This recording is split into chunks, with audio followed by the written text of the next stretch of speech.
Monsieur Mouftaou, bonsoir. Je me permets de vous serrer la main. C'est un plaisir pour moi de vous avoir. Bonsoir, madame. Vous savez pourquoi? Non. Parce que vous êtes un jeune engagé, je l'ai dit et je l'assume. Et la particularité chez vous, c'est que vous le faites dans l'ombre. Et oui, beaucoup de jeunes vous connaissent, mais d'autres veulent également bénéficier de votre savoir. Et c'est la raison pour laquelle nous vous avons invité sur ce plateau. Merci d'être là. Merci à vous et merci à toute votre équipe de me recevoir sur votre plateau. Et comme vous l'aviez constaté, une équipe très féminine et très jeune. Très féminine et très jeune, au fait qui montre la tendance du Bénin. 52%, 62%, Oui. ce sont les plus grandes proportions de la population en termes de jeunes et de femmes. Et de femmes. Et donc, on dirait que votre gouvernance à l'interne ici a vu ce que c'est que le Bénin et a fait le choix approprié. Félicitations. Merci bien. Alors, le thème qui nous réunit ce soir, c'est la jeunesse béninoise, acteur principal de développement de la nation. En quoi? Vous savez, lorsqu'on parle de la jeunesse, Oui. on pense à des caractéristiques clés. On pense à l'énergie, la force, Oui. la fougue. On pense également à la créativité, l'innovation. On pense également à la relève. Donc, et dans le cas particulier du Bénin, lorsque cette jeunesse se retrouve en majorité, 52% de la population, on peut dire que le développement de ce pays passera nécessairement par cette forte proportion de la population qui a la force, qui a l'énergie, qui a la fougue, qui a l'innovation et la créativité, et qui constitue donc une relève qui prendra le bâton de la course de relais et continuera donc le combat du développement que les générations passées et présentes ont démarré. Et vous l'aviez dit tantôt, les jeunes, c'est l'énergie, le dynamisme. Est-ce que ça suffit pour présenter un jeune qui veut le développement de sa nation, un jeune engagé? Vous savez, déjà quand vous dites engagé, c'est que le jeune a fait un pas de plus. L'homme, de manière intrinsèque, se bat pour sa propre réalisation. Et cela est normal. Cela est véridique sur tous les continents.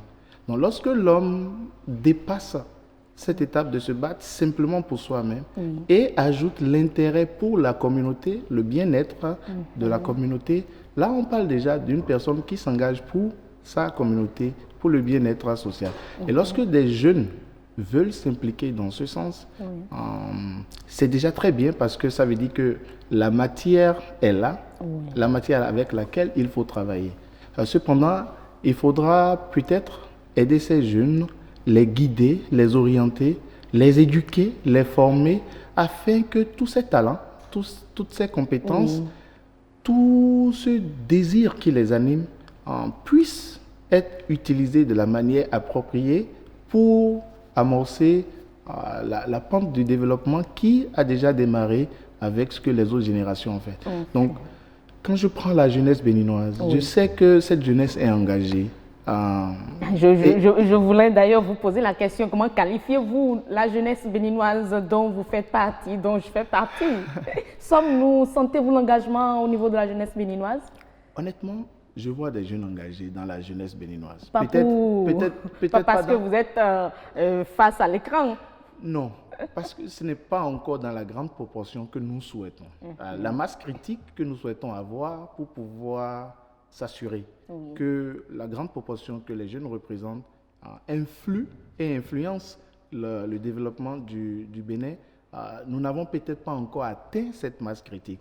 Mais il n'en demeure pas moins qu'il y a au sein de cette jeunesse bon nombre de jeunes qui, malgré les ressources disponibles, s'évertuent à apporter leur pierre à l'édifice du développement. Lorsque vous voyez des jeunes responsables d'associations qui consacrent leur temps à servir les autres, à organiser des séances de formation afin d'élever le niveau d'autres jeunes, ce sont des jeunes qui ont décidé de le faire bénévolement et volontairement, alors qu'ils auraient pu utiliser leur temps pour leurs propres intérêts individuels. Lorsque vous voyez également nos gouvernants qui essayent d'élaborer des politiques de développement qui vont en faveur de la jeunesse, et ceci en tenant compte des aspirations de cette jeunesse, on peut dire que oui, le Bénin fait son petit pas avec sa couche juvénile qui également essayent de progresser. Mais sommes-nous déjà à l'arrivée? Non. Nous faisons le parcours, nous faisons le voyage et c'est sûr qu'à un moment donné, nous aurons une certaine masse critique. Je comprends bien votre appréciation et votre sentiment par rapport à la réalité.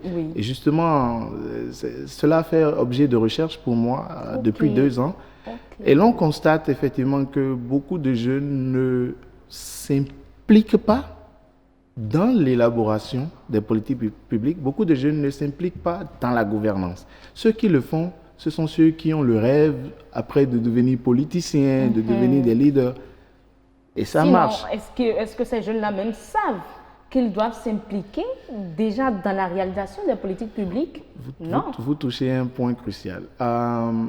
Ce n'est pas encore entré dans notre culture.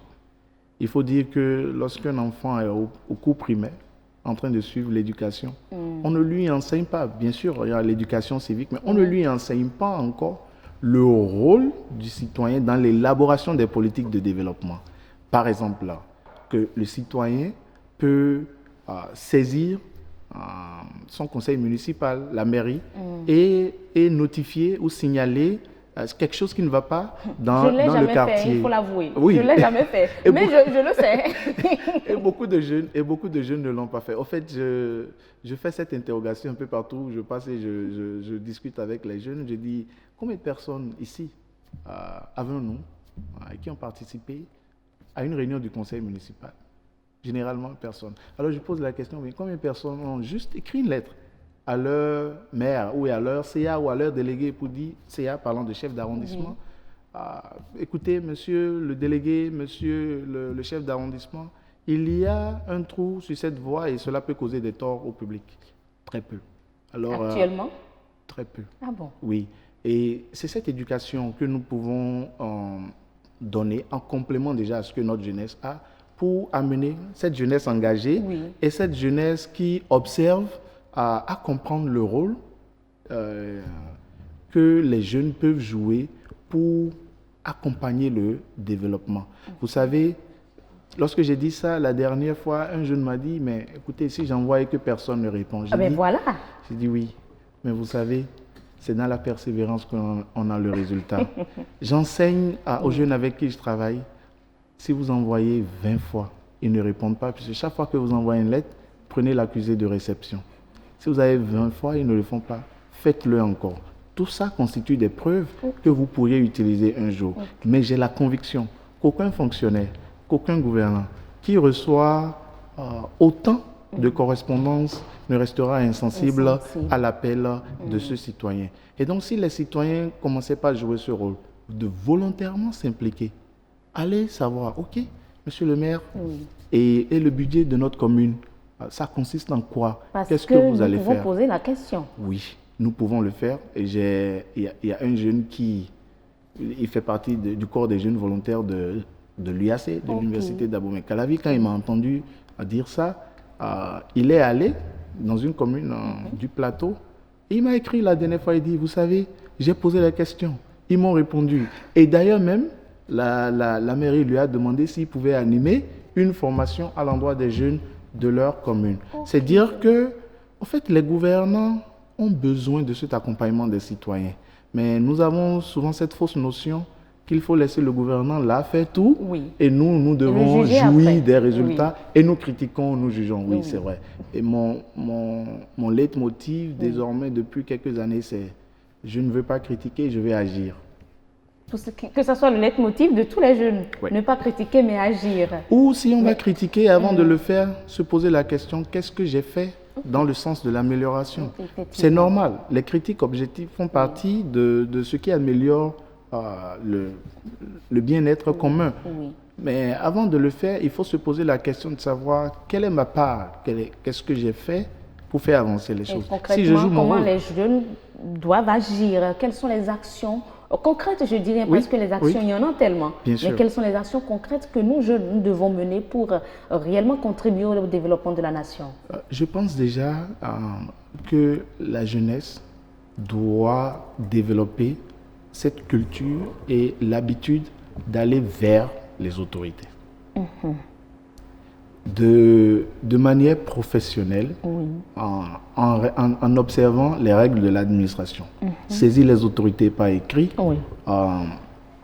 et s'enquérir des différentes décisions ou approches de solutions qui permettront de résoudre les problèmes.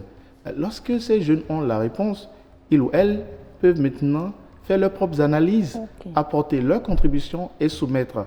Et cela peut se faire à différents niveaux. Quand on entend ça, on se dit c'est un monde idéal, mais ce n'est pas vrai. Au fait, c'est un pouvoir que les citoyens ont, mais que les citoyens n'utilisent pas. La loi n'a jamais interdit à un citoyen d'aller s'asseoir à une réunion du conseil municipal. La loi n'a jamais interdit à un citoyen d'aller s'asseoir à une plénière de l'Assemblée nationale.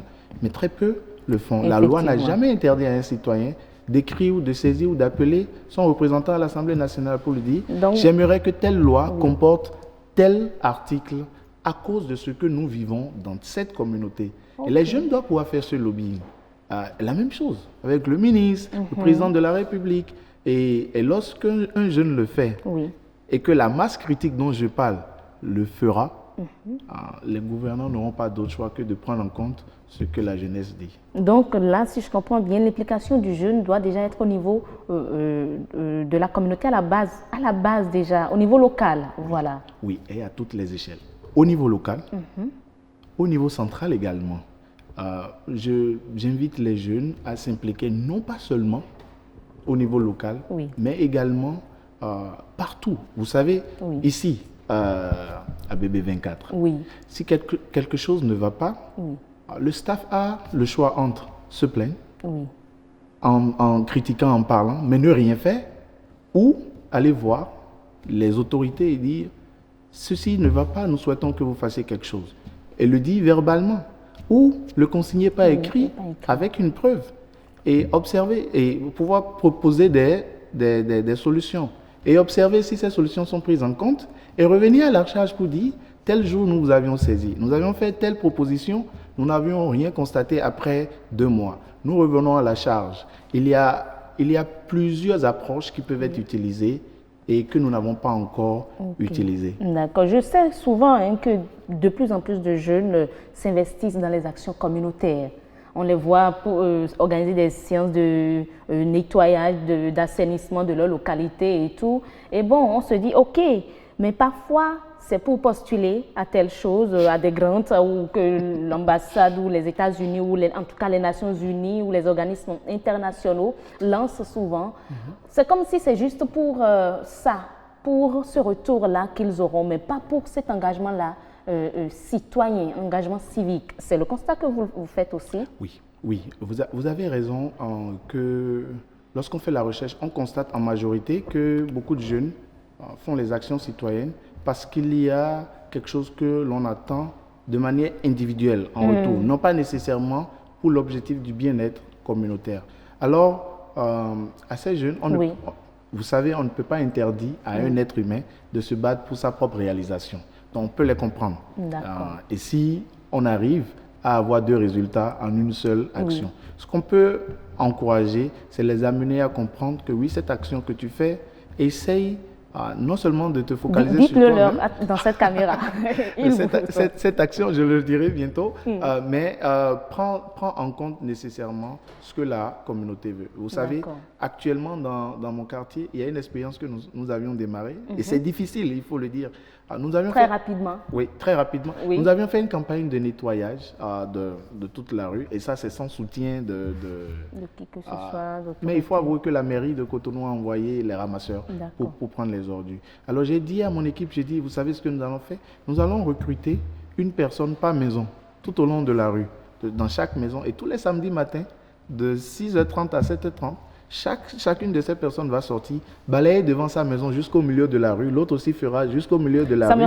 Ça me rappelle une époque révolutionnaire où je n'ai pas vécu, mais bon, dont j'ai entendu parler. Mais vous savez, nous avons du mal à recruter ces volontaires parce que personne n'a ce temps-là. Mais si on arrivait à relever ce pari, cette rue sera toujours propre parce que les citoyens nettoient cela spontanément sans attendre que la mairie vienne le faire. Alors, si on comprend bien, mesdames et messieurs, de vos propos, il ressort juste que nous devons encore plus nous engager, nous jeunes. Oui, et je garde la foi que nous arriverons. Parce que ceux qui le font déjà constituent des modèles que les autres, tôt ou tard, vont suivre.